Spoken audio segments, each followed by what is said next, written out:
바른정당 소속 국회의원 13명이 집단 탈당을 선언하고 자유한국당으로 돌아가 홍준표 후보를 지지하겠다고 밝혔습니다. 한국당 친박계 의원들 사이에선 반발이 터져 나왔습니다. 바른정당 유승민 후보는 끝까지 완주하겠다는 뜻을 분명히 했습니다. 여론조사 공표 금지를 하루 앞둔 오늘 마지막 여론조사 결과가 발표됐습니다. 더불어민주당 문재인 후보가 1위를 유지하고 자유한국당 홍준표 후보와 국민의당 안철수 후보가 2위 자리를 놓고 5차 범인의 접전을 벌이고 있습니다. 법원이 뇌물죄 등 18가지 혐의로 기소된 박근혜 전 대통령의 첫 번째 정식 재판을 오는 23일에 열기로 했습니다. 이날 피고인들은 모두 법정에 나와야 하기 때문에 박 전 대통령과 최순실 씨가 국정농단 사태 이후 처음 마주하게 될 것으로 보입니다. 6명이 숨지고 25명이 중경상을 입은 경남 거제 삼성중공업 크레인 충돌 사고와 유사한 사고가 같은 사업장에서 한 달 전에도 발생한 사실이 JTBC 취재 결과 확인되었습니다. 희생자 대부분이 비정규직 노동자인 것으로 확인됐는데 사내 하청 인력이 훨씬 많은 기형적 구조가 문제라는 지적입니다. 에너지를 쓰던 자동차가 수소로 에너지를 만드는 시대로 현대자동차. 시청자 여러분, JTBC 뉴스룸을 시작하겠습니다. 오늘 5명의 후보들이 마지막으로 토론을 벌이는 날입니다. 잠시 후 8시부터 JTBC는 마지막 6차 토론을 중계해드릴 예정입니다. 오늘 뉴스룸은 이 때문에 1시간 앞당겨서 진행합니다.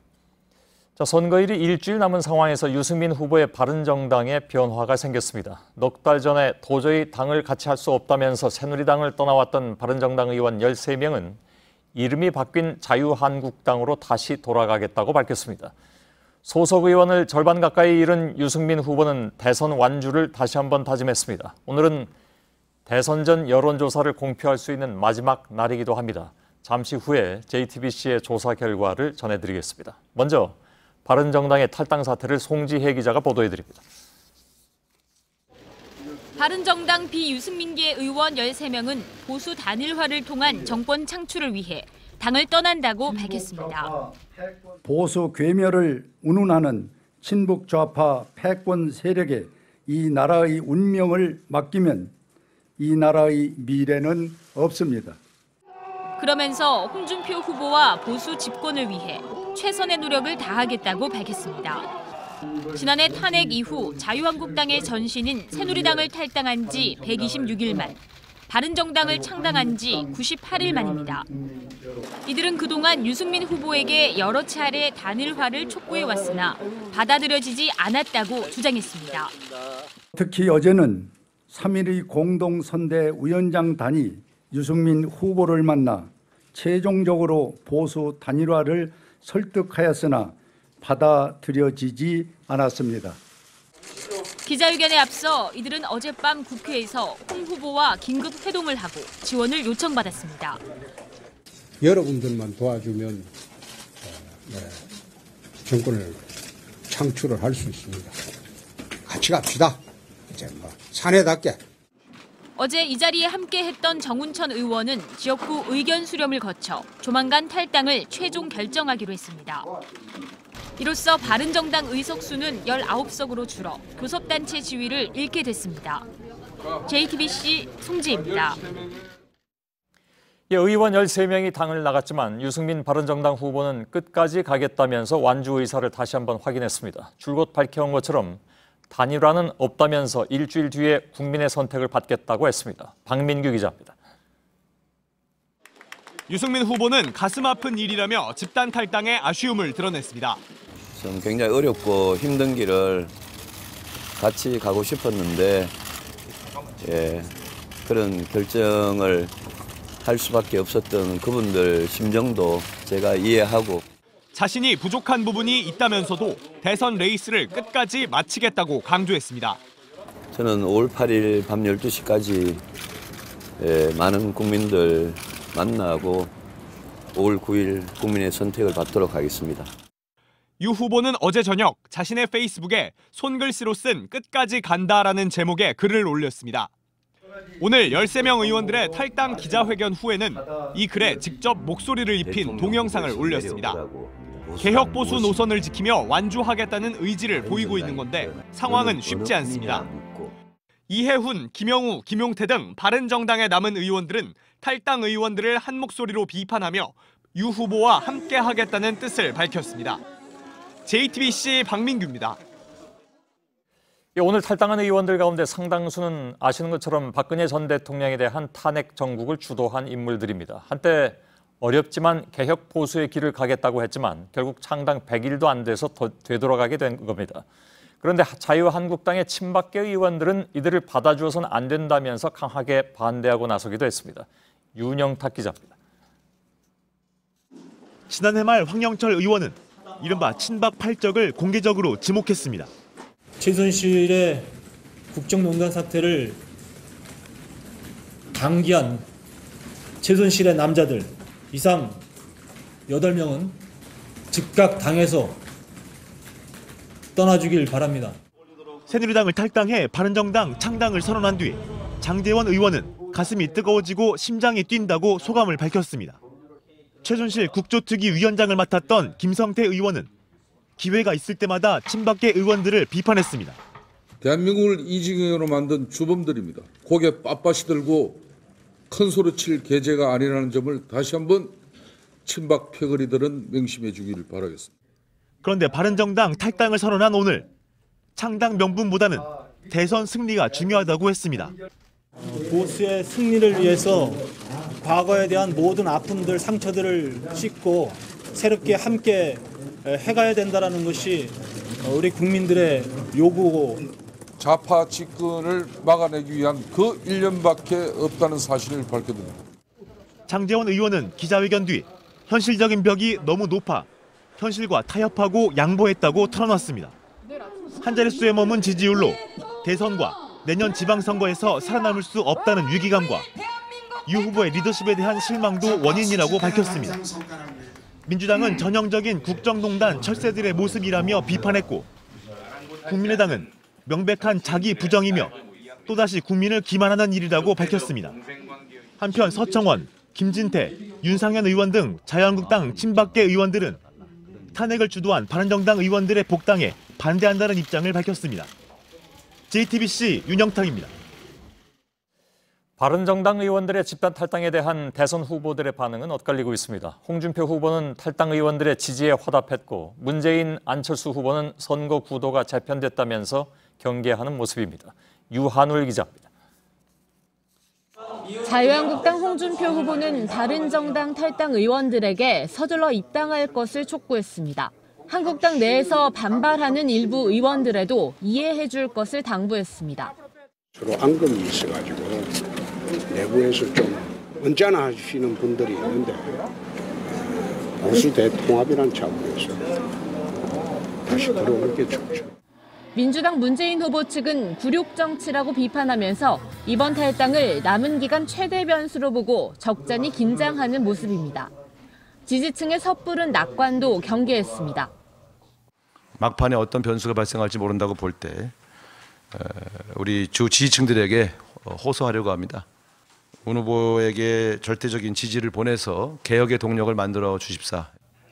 국민의당 안철수 후보도 바른정당 의원들의 탈당 사태에 경계의 목소리를 냈습니다. 낡은 양당 세력의 대결판이 부활하고 있습니다. 역사에 퇴행이 없도록 제가 반드시 이겨서 어떻게든 막아내야겠다는 다짐을 합니다. 국민의당 내부에선 바른정당 의원들의 집단 탈당에 따른 반사 이익을 기대하고 있지만 영향이 어느 방향으로 끼치게 될지는 가늠하기 어렵다는 분석입니다. JTBC 유한울입니다. 내일부터 실시하는 여론조사 결과는 선거 당일 투표가 완료될 때까지는 법적으로 공개할 수 없습니다. 오늘까지의 여론조사가 그 결과를 공표할 수 있는 마지막 조사입니다. 지금부터는 어제와 오늘 JTBC가 한국리서치와 함께 실시한 여론조사 결과를 알려드리겠습니다. 저희들이 제보받은 바로는 이미 여론조사 결과와 관련된 가짜 뉴스들이 횡행하고 있고 저희 JTBC 조사 결과에 대한 가짜 뉴스마저도 있어서 저희한테까지도 그 결과가 왔습니다만 역시 엉터리였습니다. 지금 알려드리는 것이 저희들의 진짜 조사 결과입니다. 1위 문재인 후보는 40%가 넘어섰고 2위 안철수 후보는 20% 밑으로 빠졌습니다. 안 후보와 홍준표 후보는 오차범위 내로 나타났는데 격차는 지난주보다 좁혀졌습니다. 이선화 기자의 보도입니다. JTBC가 한국리서치에 의뢰한 대선 전 마지막 여론조사 결과입니다. 더불어민주당 문재인 후보가 40.2%로 1위를 이어가는 가운데 자유한국당 홍준표 후보와 국민의당 안철수 후보는 오차 범위 내에서 접전을 벌이는 것으로 나타났습니다. 두 후보의 격차는 3.5%포인트로 지난주 조사 때보다 줄어들었습니다. 안철수 후보는 일주일 만에 25.2%에서 19.7%로 하락세가 이어졌습니다. 이처럼 안 후보가 20%대를 유지하지 못한 데에는 대구 경북 지역에서의 표심 이탈이 크다는 분석입니다. 실제로 안 후보는 대구 경북에서만 지난주 대비 10.9%포인트 하락한 16.7%를 기록했습니다. 반면 홍준표 후보는 같은 기간 대구 경북에서 13.9%포인트 올라 34.1%를 기록했습니다.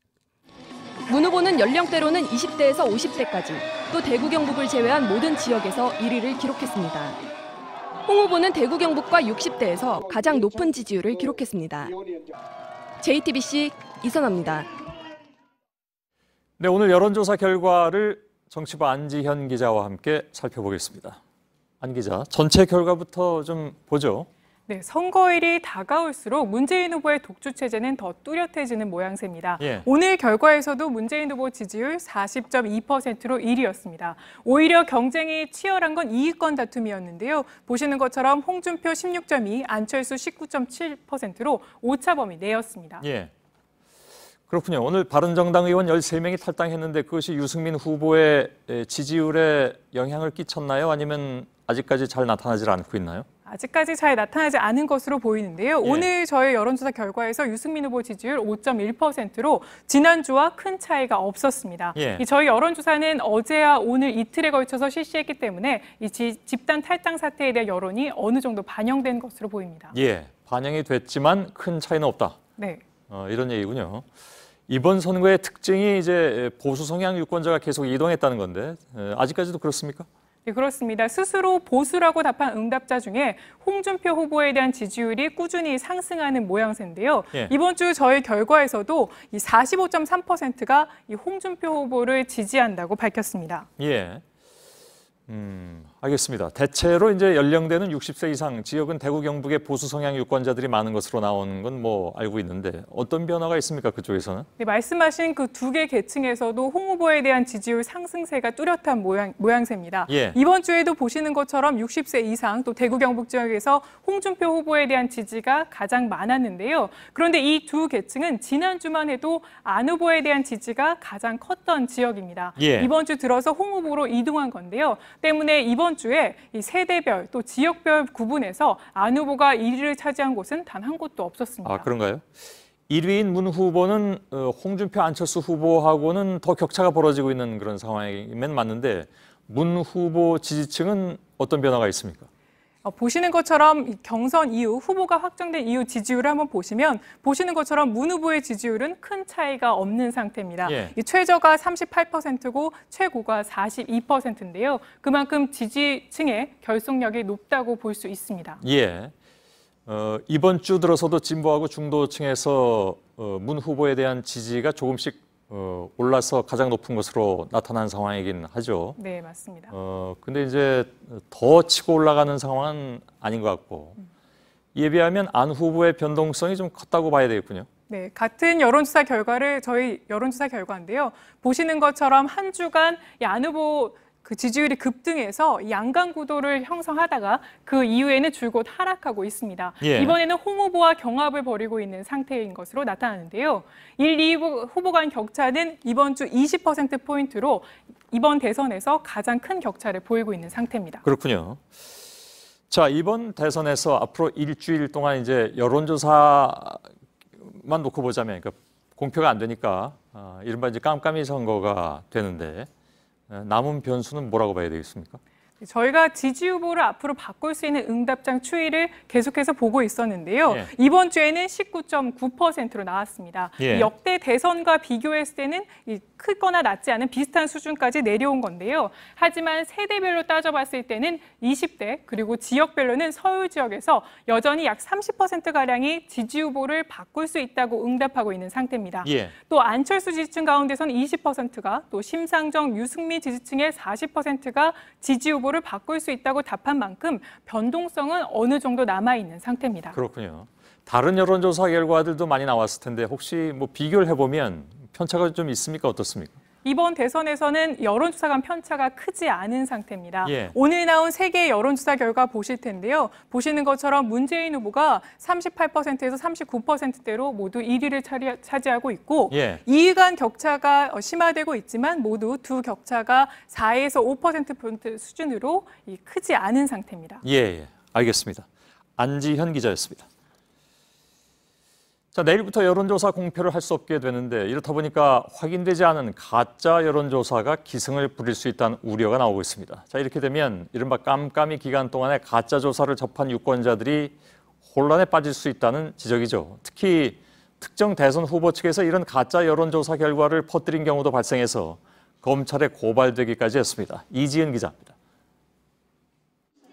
최근 한 방송사와 자유한국당 여의도 연구원이 조사했다는 여론조사 결과가 카카오톡 등 소셜미디어를 통해 빠르게 확산됐습니다.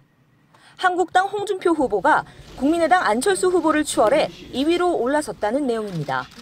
하지만 이 여론조사 결과는 홍 후보 측 인사들이 퍼뜨린 가짜뉴스로 드러났고 허위 사실 유포로 검찰에 고발됐습니다.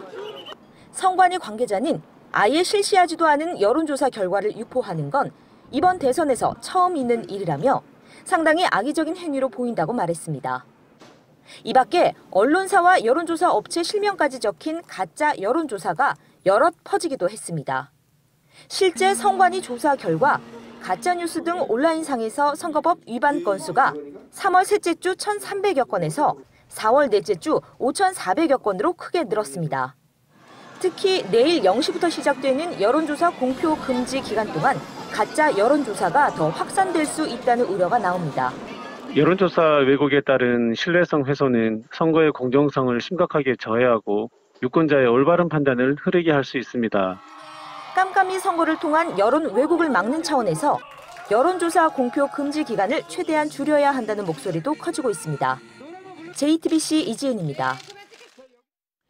예, 이렇게 앞으로 일주일 동안 특히 여론조사와 관련된 가짜뉴스가 기승을 부릴 것으로 우려되는 상황인데요. JTBC는 오는 9일 대통령 선거일까지 뉴스룸의 팩트체크와 대선 팩트체크 코너에서 이런 가짜뉴스들을 집중 검증할 계획입니다.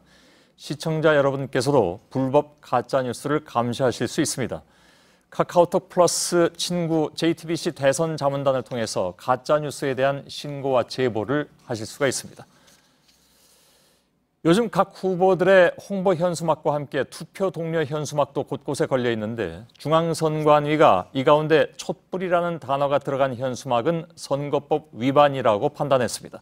특정 정당을 반대하는 의미라고 본 건데요. 반발도 만만치 않습니다. 정영재 기자입니다. 촛불이 만든 대선, 미래를 위해 꼭 투표합시다. 대전 일대에 걸린 투표 동료 현수막입니다. 대전 지역 촛불 집회를 주도했던 대전운동본부가 투표 참여를 권유하기 위해 25개의 현수막을 걸었는데 중앙선관위가 공직선거법에 위반된다며 추가 설치를 제재하고 나섰습니다. 촛불이란 단어가 특정 정당을 반대하는 표현이라는 겁니다. 그런데 선관위 내부에서도 의견이 엇갈립니다. 대전시 선관위는 사전 심의를 통해 아무런 문제가 없다고 승인을 내줬습니다. 또 대전시 선관위는 추가 설치만 막겠다는 입장이지만 중앙선관위는 걸려있는 현수막을 모두 떼야 한다며 엇박자를 내고 있습니다. 표현마다 선관위가 들이대는 판단 잣대가 일관성이 없다는 지적도 나옵니다. 적폐청산과 국정농단 같은 경우에는 일반적 가치라고 인정하고 있음에도 불구하고 유독 촛불에 대해서만 특정 정당에 대한 유불리를 판단하는 것은 저희들로서는 좀 이해하기 어렵습니다. 대전 촛불 행동은 중앙선관위 판단이 촛불 민심을 폄훼하는 정치적 결정이라며 가처분 신청을 내는 방안도 검토하고 있습니다. JTBC 정영재입니다. 예, 잠시 후 저녁 8시부터는 이번 대선을 앞두고 마지막 텔레비전 토론회가 진행됩니다. 방식은 선관위 주최 1차 토론회와 마찬가지로 스탠딩 토론 형식입니다. 고석승 기자입니다. 중앙선거관리위원회가 주최하는 오늘 TV 토론은 사회 문화 분야를 주제로 2시간 동안 진행됩니다. 후보들은 외부 일정을 최소화하고 하루 종일 토론 준비에 매진했습니다. 마지막 TV 토론인데다 미국 트럼프 대통령의 사드 배치 비용 요구, 바른정당 탈당 사태 같은 큰 변수들이 생기면서 관심이 커졌습니다. 특히 지난 4차례 TV 토론 결과에 따라 후보들의 지지도 변화가 있었던 만큼 지지율을 만회하려는 후보들이 적극적인 태도를 취할 것으로 보입니다. JTBC는 잠시 후 8시부터 TV 토론을 생중계합니다. JTBC 고석승입니다. 성주 골프장에 오늘 밤 추가로 사드 장비가 들어올 수도 있다는 소문이 퍼지면서 골프장이 있는 경북 성주군 소성리 마을에는 지금 긴장이 높아지고 있습니다. 현장 연결하겠습니다. 윤두열 기자, 주민들이 사드 장비 추가 배치를 막겠다는 의지가 굉장히 강한 것으로 전해졌는데 오늘 하루 움직임이 좀 긴박하게 돌아간 것 같습니다. 네, 국방부가 오늘 경찰에 추가 경력을 요청했다라는 소식이 들려오면서 혹시 내일 새벽에 사드 장비가 추가로 반입되는 것 아니냐는 불안감이 커졌습니다. 주민들은 연락망을 돌려서 소성리에 집결했고 성주군청과 김천역 앞에서 열리는 촛불 집회에 참여하려는 주민들에게도 가급적이면 소성리로 와달라는 메시지를 보냈습니다. 이에 대해 국방부는 내일 배치는 사실이 아니다 이렇게 밝혔고 경찰청에서도 오늘은 작전 계획이 없다 이렇게 밝혔습니다. 하지만 주민들은 대선 전에는 사드 배치가 없을 것이라고 말한 국방부의 말을 믿을 수가 없다며 긴장을 늦추지 않고 있습니다. 예, 자 국방부가 내일 배치는 아니다 이렇게 밝힌 건 언제든지 혹은 조만간 배치할 것이다 이런 얘기로도 들리는데 주민들이 이에 대해서 항의를 했다고요? 네, 오늘 주민 대표들은 경찰청을 항의 방문했습니다. 지난주 기습 반입 때 주민들이 경찰 때문에 부상당한 것에 대해서 사과를 받고 또 재발 방지 약속을 받기 위해서인데요. 경찰청장은 만나지 못했고 경비계장을 만나서 앞으로는 조심하겠다 이런 얘기를 들었다고 전해왔습니다. 또 오후 4시에는 사드 장비 추가 반입 시도를 중단하고 이곳 소성리에 머물고 있는 경찰들이 모두 떠나라고 요구하는 기자회견을 열기도 했습니다. 예. 자, 오늘부터가 사실상 황금 휴일의 시작이기도 합니다. 연휴 기간 동안에 소성리에는 특별한 행사도 열린다고 들었습니다. 네, 지금 제 옆으로 텐트가 보이실 텐데요. 바로 어제부터 열리고 있는 소성리 평화캠프에 참여한 사람들이 친 텐트입니다. 오는 7일까지 언제든 이곳 소성리를 방문하면 1박 2일 동안 머물면서 다양한 활동들을 하는 프로그램이 마련되어 있습니다. 낮에는 마을을 한 바퀴 도는 트레킹과 명상, 평화의 탑 쌓기 행사를 진행했고 잠시 뒤 8시부터는 별빛 문화제가, 9시부터는 평화 영화제가 열립니다. 오늘 영화제에는 지금 전주국제영화제에서도 상영 중이죠. 사드 배치 결정 이후 평범했던 성주 엄마들의 변화를 담은 파란 나비호가가 상영될 예정입니다. 예, 현장에서 윤두열 기자가 전해드렸습니다. 트럼프 미 대통령의 사드 비용 요구 이후에 미국 측 입장과 우리 측 입장이 연일 엇갈리면서 혼선이 이어지는 상황입니다. 정부는 미국의 재협상 발언과 관련해서 사드 비용은 재협상 사안이 될 수 없다고 주장했습니다. 그러나 사드 배치 비용은 방위비 분담금과 연동돼서 언제든지 얼마든지 재협상을 할 수 있다는 해석이 나왔습니다. 유선의 기자의 보도입니다. 정부는 사드 비용을 이유로 재협상을 할 일은 없다고 못 박았습니다. 소파 규정에도 명시가 돼 있습니다. 이 재협상을 할 사안이 될 수 없다라고 봅니다. 근거는 주한미군 주둔군 지휘협정, 즉 소파 제5조, 미국은 주한미군 유지 경비를 부담하고 한국은 시설과 구역을 제공한다는 조항입니다. 사드 배치 비용이 주한미군 유지 경비에 해당하기 때문에 소파를 개정하기 전에는 우리에게 분담을 요구할 수 없다는 겁니다. 하지만 미국이 사드를 한반도 방위를 위한 별도의 무기 도입으로 규정하면서 비용을 요구할 가능성도 배제할 수 없습니다. 또 방위비 분담금과 연동해 재협상을 요구할 수도 있습니다. 윤병세 외교부 장관과 성 김 당시 주한미국 대사가 2014년 2월 체결한 제9차 주한미군 방위비 분담협정 제7조엔 이 협상은 당사자의 서면 합의에 의해 개정되고 수정될 수 있다고 나와 있습니다.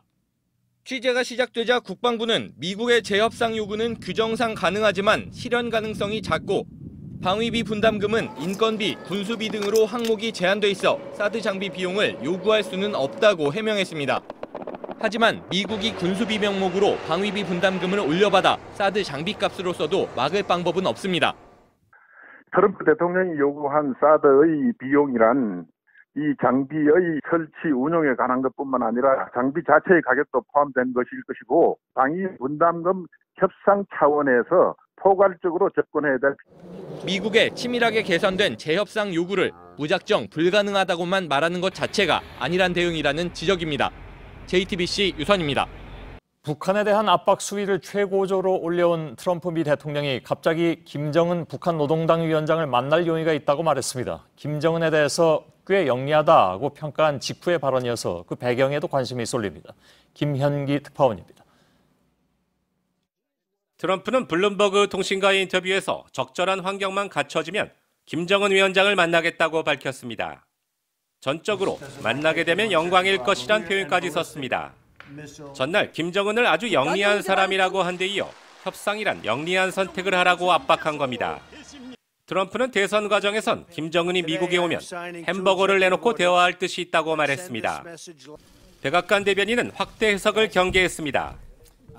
If the conditions, if the circumstances present themselves, we would be prepared to, but they're clearly not at this time. 일각에선 영광이란 다소 도를 넘은 표현까지 쓴 것을 볼 때 고도의 외교적 발언이라기보단 국내용 즉흥 발언일 가능성에 무게를 두고 있습니다. 뉴욕타임스는 극단적인 입장을 한순간에 바꾸는 것이 트럼프의 협상 전략이라며 불가측성의 북한과 섣부른 대화의 위험성을 지적했습니다. 트럼프 대통령이 사드 비용 발언에 이어 갑작스럽게 김정은과의 만남 의사를 밝히고 나선 것은 한반도 문제를 거론하는 것이 자신의 인기 유지에 도움이 되고 있다는 판단에 따른 것으로 보입니다. 워싱턴에서 JTBC 김현기입니다. 트럼프 미 대통령이 김정은 위원장과 만날 용의가 있다고 밝힌 가운데 중국 고위 인사가 북핵 해법으로 북미 간 대화와 담판을 강조했습니다. 푸잉 중국 전인대 외사위원장은 미국 싱크탱크인 브루킹스 연구소에 기고한 글에서 북핵 실험의 악순환, 김정은 정권의 붕괴, 그리고 대화 국면 회복이라는 세 가지 시나리오를 전망하면서 이렇게 주장했습니다.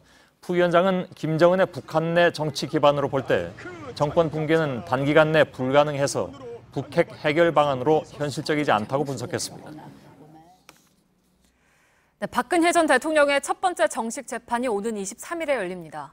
이날은 피고인들이 모두 출석해야 하기 때문에 박 전 대통령과 최순실 씨가 국정농단 사건 이후 처음으로 마주하게 될 것으로 보입니다. 그리고 오늘 첫 재판 준비기일에선 박 전 대통령이 참석하지 않은 가운데 변호인이 18개 혐의 전부를 부인했습니다. 심수미 기자입니다.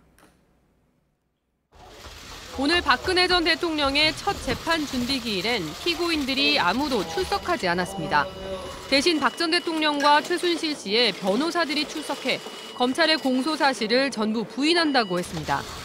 박 전 대통령 측 유영하 변호사는 롯데 측 뇌물 70억 원을 추가 기소하는 과정에서 안종범 전 수석을 공범에서 제외한 이유 등 검찰의 공소 사실 12가지를 문제 삼기도 했습니다. 재판부는 오는 16일 준비기일을 한 차례만 더 열고 23일부터 정식 재판을 시작하기로 했습니다. 준비기일과 달리 정식 재판에선 피고인들이 모두 법정에 나와야 합니다. 따라서 박 전 대통령과 최 씨는 국정농단 사건이 불거진 이후 처음으로 이날 얼굴을 마주할 걸로 예상됩니다. 최 씨 측 이경재 변호사는 박 전 대통령과 같은 자리에서 재판을 받는다는 건 최 씨에게 살을 내는 고통이라며 분리 재판을 요구했으나 받아들여지지 않았습니다.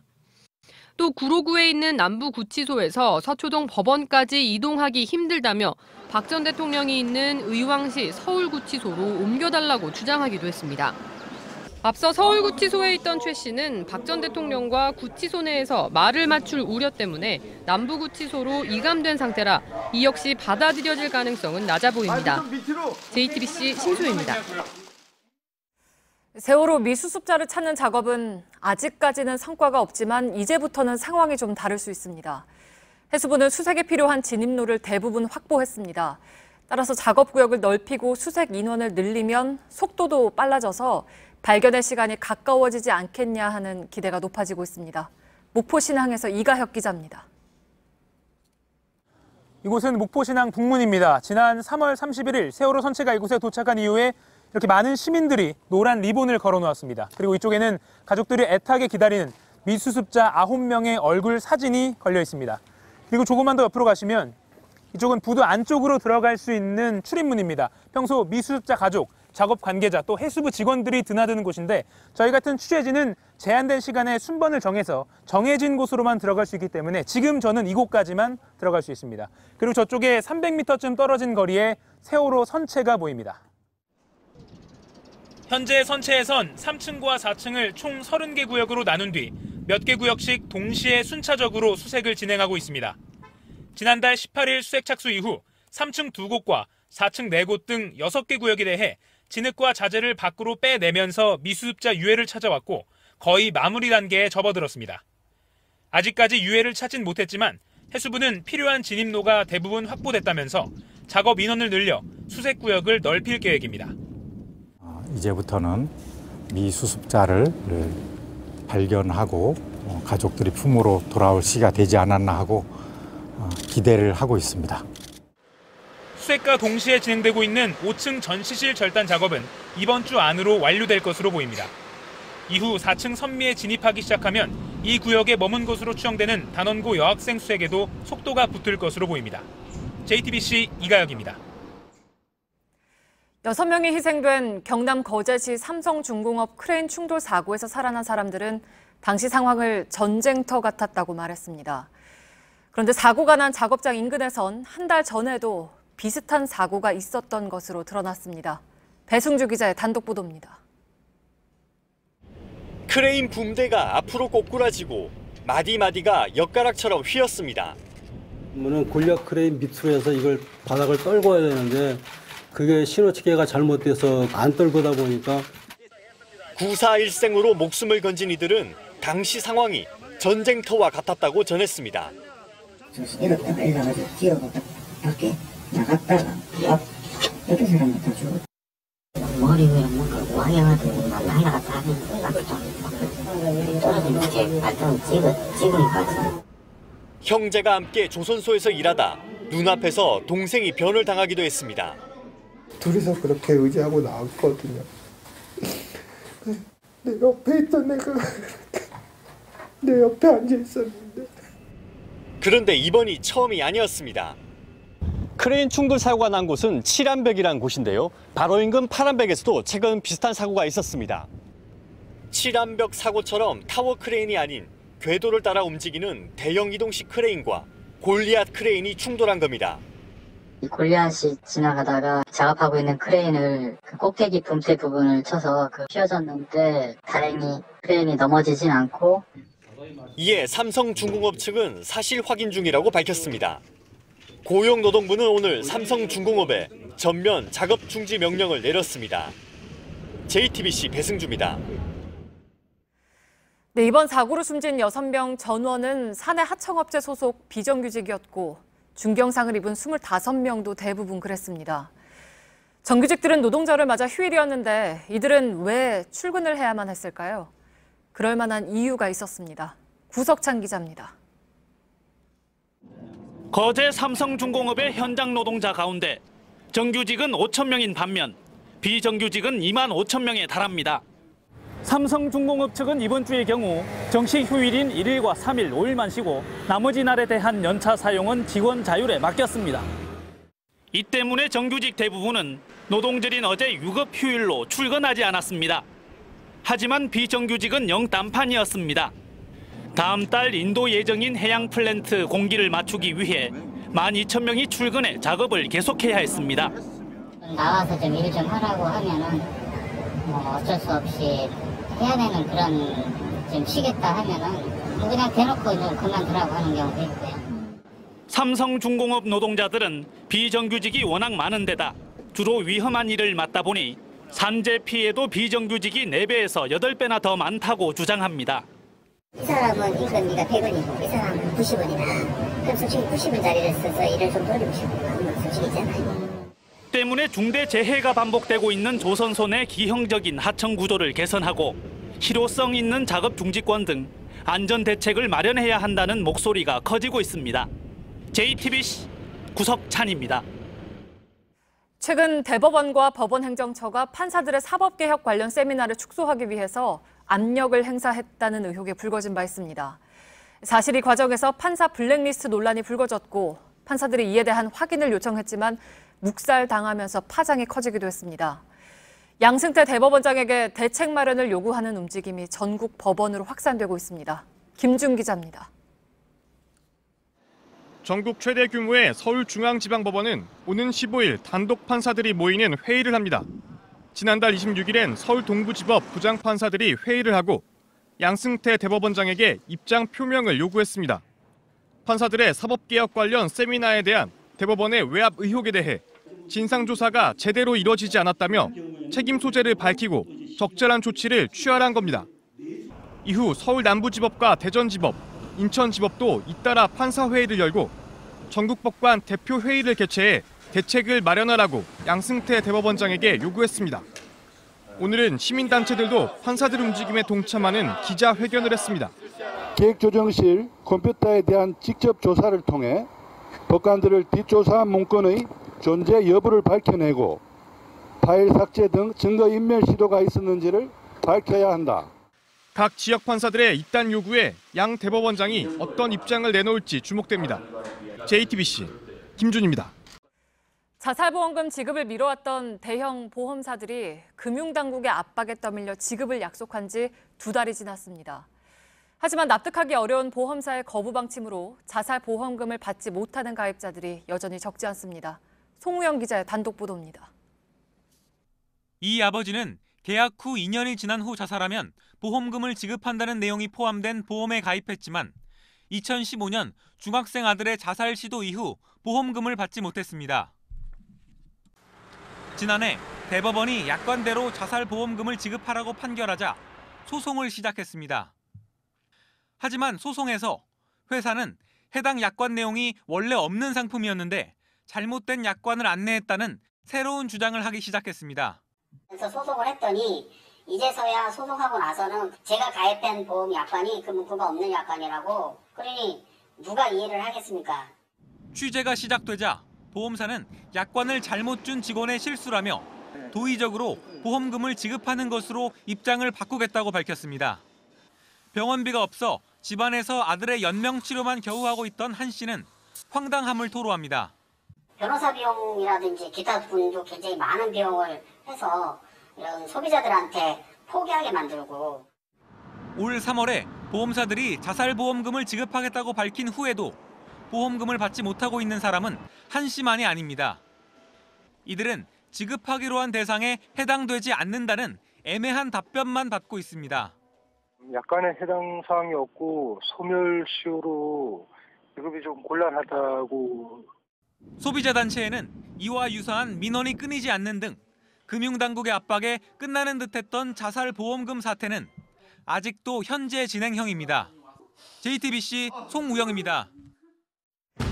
비행기 안이 아수라장으로 변했습니다. 현지 시간 1일 러시아 모스크바에서 태국 방콕으로 향하던 아에로플로트 항공사 여객기가 도착 직전 난기류에 휩쓸리며 최소 27명의 승객이 부상을 당한 건데요. 갑작스런 난기류로 기체가 100에서 200m가량 솟구치면서 특히 안전벨트를 하지 않은 승객들이 많이 다쳤습니다. 정부가 국무회의를 열어 주민등록 번호가 유출돼 생명과 신체, 재산, 성폭력 등의 피해를 입은 경우 주민번호 변경을 허용하는 내용의 주민등록법 시행령 개정안을 의결했습니다. 신청 대상자는 이달 30일부터 주민등록번호가 유출됐다는 자료를 첨부해서 주민등록지에 시나 군, 구청에 제출하면 됩니다. 내년 하반기부터 커피숍이나 호프집, 헬스클럽에서 음악을 듣기가 어려워질 것으로 보입니다. 정부가 이런 장소에서 음악을 틀면 저작권료를 부과하는 내용의 시행령 개정안을 입법 예고했습니다. 다만 면적 50제곱미터 미만의 소규모 영업장은 제외됩니다.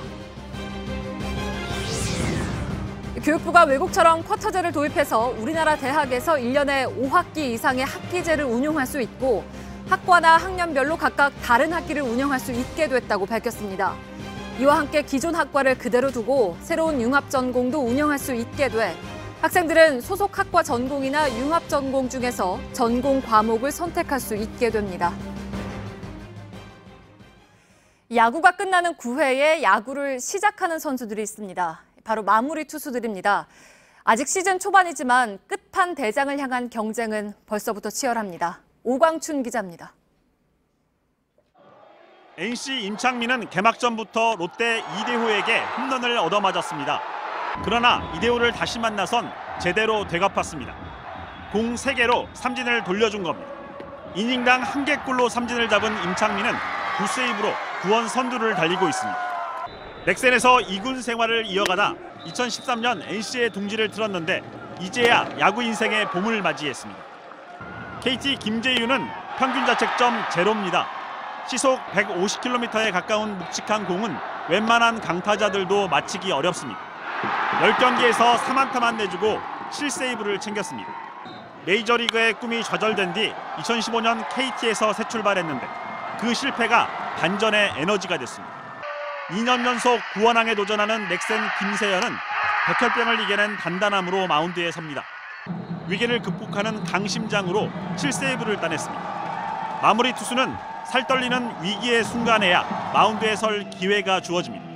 올해는 마운드에 오르기만을 간절하게 기다려왔던 투수들이 끝판대장을 향한 경쟁을 벌이고 있습니다. JTBC 오광춘입니다.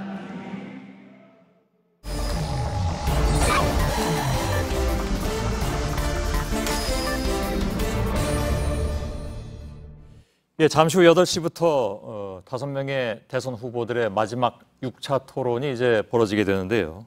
그래서 저희 뉴스룸도 그 전에 이제 마칠 예정입니다. 마지막으로 비하인드 뉴스를 진행을 해드릴 텐데 박성태 기자, 예. 키워드를 열기 전에 뭐 한 가지 좀 소식이 있다면서요? 그 황영철 의원, 지금 바른정당 소속에서 이제 탈당을 해서 자유한국당으로 가겠다. 가서 이제 홍준표 후보를 지지하겠다고 한 13명 중에 한 의원인데 탈당계를 뭐 다시 그 회수한다는 얘기가 있던데 그 어떤 게 맞는 얘기입니까? 예, 조금 전에 제가 스튜디오에 들어오기 직전에 좀 나온 소식이어서 확인을 해봤는데요. 우선 황영철 의원은 연락이 안 되고 있습니다. 그래서 보좌관에게 물었더니 황영철 의원이 오늘 보좌관에게 탈당계를 다시 가져와라. 그 탈당계는 바른정당에 냈던 탈당계죠. 그렇죠. 그래서 보좌관이 가지고 왔다고 합니다. 배경이 뭐냐 물었더니 그거는 아직 모른다. 그건 의원이 얘기해야 된다라고 얘기했는데 황영철 의원은 아직 대답이 없습니다. 연락이 이제 시간이 짧아서 연락이 안 되고 있었는데요. 아마 오늘 친박계 의원들, 자유한국당 내 친박계 의원들이 탈당해서 바른정당에서 탈당해서 자유한국당에 복당하는 의원들 중 3명, 황영철 의원, 권성동 의원, 그리고 장제원 의원은 안 된다. 이 3명의 의원들은 박근혜 전 대통령의 그 탄핵에 적극적으로 주도했다면서 안 된다고 했는데 아마 이게 영향을 좀 준 것으로 현재까지는 추정이 됩니다. 예, 탈당계를 회수해 오라고 했으나 정말로 탈당을 철회할지 아니면 그냥 원래 계획대로 탈당을 할지 또 바른정당에서 자유한국당에서 분위기가 또 어떻게 될지 홍준표 후보는 많이 달래고 있는 모양인데 친박 의원들을 아무튼 여러 가지 좀 그 상황 변화가 있을 수는 있겠군요. 예, 상황은 밤새 또 지켜봐야 될 것 같습니다. 예, 알겠습니다. 자, 키워드를 열죠 그러면. 예, 뭐 바른정당 탈당한 의원 얘기인데요. 벼룩도 낯짝이 있다가 첫 번째 키워드입니다. 좀 표현이 거칠긴 한데 친박 의원 쪽에서 나온 얘기라면서요? 예, 자유한국당 서청원 의원이 오늘 바른정당을 탈당해서 자유한국당으로 복당을 하겠다는 의원들에게 입장문을 냈는데 여기에 나온 표현입니다. 국민을 대표하는 국회의원이 정치 철학은 고사하고 정치 도의는 지켜야 하지 않냐 이러면서 이 벼룩 얘기를 꺼냈는데요. 앞서 얘기했듯이 이제 복당을 원하는 의원들에게 자유한국당 내 친박계 의원들의 반발이 상당히 큽니다. 친박계 중심인 김진태 의원은 오늘 소셜미디어에 이들을 입당시키는 것은 탄핵으로 상처받은 애국 시민들 마음에 소금을 뿌리는 일이다 이렇게 비난을 했고요. 한성교 의원은 아예 기자회견까지 열었습니다. 직접 들어보겠습니다. 무조건적인 일괄 복당이 이루어지면은 저는 그동안 14년 동안 정들었던 한나라당으로부터 시작됐던 자유한국당을 떠나겠습니다. 네, 아예 떠나겠다는 말까지 나왔습니다. 그러니까 그 13명이 들어오면 자기 나간다? 예. 그러면 아까 뭐 잠깐 얘기했습니다마는 3사람의 의원만큼은 특별히 못 받겠다. 예, 그 부분은 이우연 의원, 이완영 의원, 김태우 의원이 오늘 브리핑에서 한 얘기입니다. 한성규 의원이 꼭 그거 의견이 같은지는 확인되지 않았고요. 예, 알겠습니다. 갈등이 좀 한국당 내에서 복잡해지는군요. 예. 그나저나 황영철 의원 같은 경우에 아까 탈당계를 일단 회수해오라고 했다는데 아까 얘기가 좀 이어지긴 합니다만은. 예. 실제로 그러면 저쪽에서 친박 의원들이 그렇게 끝까지 안 받아들여서 복당을 못 받게 하면 이게 참 입장이 난감해질 것 같습니다. 다시 그러면 바른정당으로 그냥 앉아 있기도 좀 그렇고. 좀 그렇습니다. 알겠습니다. 좀 봐야 되겠군요. 아무튼 자유한국당 분위기는 작년 말 대통령 탄핵 때하고는 좀 반대로 돌아가는 그런 상황인 것 같습니다. 예, 그렇습니다. 그때만 해도 친박계 패족 얘기까지 나왔습니다. 대표적인 친박계인 이정현 전 대표가 탈당하기도 했고요. 앞서 벼룩 얘기를 꺼냈던 서청원 의원은 현재 당원권 정지 3년의 징계 상태입니다. 그런데 최근에 친박계 목소리가 다시 커지고 있는데요. 그런데 역설적이게 홍준표 후보는 지난번 3월에 있었던 한 토론회에서 핵심 친박들을 양박이라고 표현하기도 했고요. 박 전 대통령을 강하게 비판하기도 했습니다.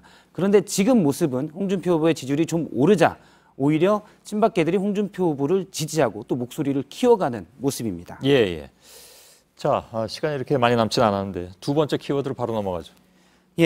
두 번째 키워드는 다음 기회입니다. 오늘 정의당에서 나왔던 정의당과 이제 민주당과의 약간 갈등 비슷한 부분인데요. 우상호 공동선대위원장이 한 얘기가 있습니다. 먼저 직접 들어보도록 하겠습니다. 정의당에 대한 지지는 다음 선거에 하셔도 좋지 않겠나요? 우상호 위원장이 오늘 약간 이 대선의 위기감에 대해서 언급을 했습니다. 지금 여론조사상은 문재인 후보가 높게 나오지만 샤이 보수층이 있기 때문에 바닥 민심이 어떻게 될지는 모른다. 그래서 지지층이 적극적으로 투표에 나와야 된다. 물론 이제 모레부터 있을 사전 투표를 좀 더 염두에 둔 말입니다. 그런데 민주당이 경계하는 것은 지지율이 좀 높게 나오기 때문에 혹시 지지층이 문재인 후보가 넉넉하게 될 수 있겠다 해서 연휴 기간에 투표하지 않을 것을 우려하면서 한 말입니다. 뭐 정의당에서는 발끈했겠군요. 그렇습니다. 정의당에서 바로 논평을 냈는데요. 한창민 대변인은 매우 부적절한 발언으로 유감이라고 했고요. 4년 전에도 당시 심상정 후보가 사퇴하고 문재인 후보를 도왔는데 다시 이렇게 얘기하는 것은 현실에 안주하며 미래를 가두는 어리석고 오만한 일이다. 라고 지적했습니다. 마지막 키워드를 볼까요? 마지막 키워드는 아직 7일이 남았습니다. 오늘 심상정 후보가 트위터를 하나 올렸는데요. 앞서 얘기했듯이 이제 조금 뒤에 TV 토론이 있는데 그걸 염두에 둔 말입니다. 대하 토론 드라마가 시작된다라고 했고요. 밑에 이제 작아서 잘 안 보이는데 심에게는 아직 7일의 시간이 남아 있습니다라고 되어 있습니다. 이순신 장군의 12척을 비유를 한 건데요. JTBC에서도 TV 토론을 중계할 예정인데 후보들에게는 마지막 표심 기회가 있습니다. 아마 저 마음은 5 후보가 모두 똑같을 텐데요. TV 토론 때마다 표심이 좀 출렁거렸습니다. 그래서 마지막 호소할 텐데 문화일보가 최근 그 엠브레인에 의뢰해서 TV 토론 평가를 했는데 이 평가 결과를 놓고 보면 심상정 후보가 압도적으로 높았고요. 2위 후보랑은 격차가 좀 있었습니다. 유승민 후보, 홍준표 후보 순이었는데 격차가 꽤 컸습니다. 그리고 문재인 후보, 안철수 후보 순이었는데 심상정 후보는 토론 평가도 좋았고 지지율도 올랐고요. 안철수 후보는 토론 평가가 좀 나빴는데 어쨌든 지지율도 좀 떨어졌습니다. 알겠습니다. 자, 잠시 후 8시부터 바로 중계 방송을 해드리겠습니다. 함께 지켜보도록 하죠. 박성태 기자였습니다. 내일 기온이 더 오르겠습니다. 그리고 중서부 지역에선 오전까지 미세먼지 농도가 높다는 예보입니다. 자, 5 후보의 마지막 토론을 지켜보시고 저희들은 내일도 최선을 다하겠습니다. 물론 내일은 8시에 뵙겠습니다. 고맙습니다.